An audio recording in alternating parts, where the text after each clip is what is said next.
Bobby going up the hill. I hope to God he doesn't roost me.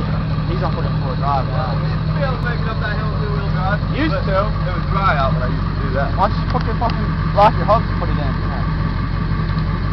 There's this big turnaround up there. Yeah, I know.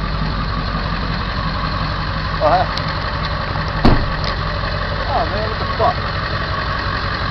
What the fuck?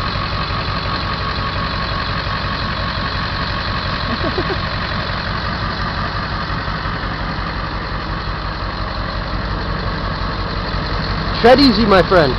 What? I said tread easy, my friend. He's like,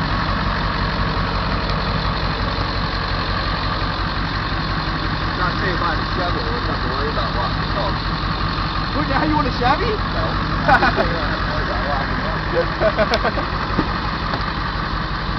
I don't think standing right here is probably the best idea.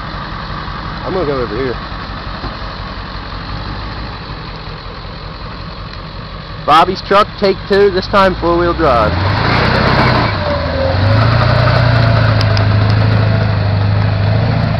Listen to that U-joint!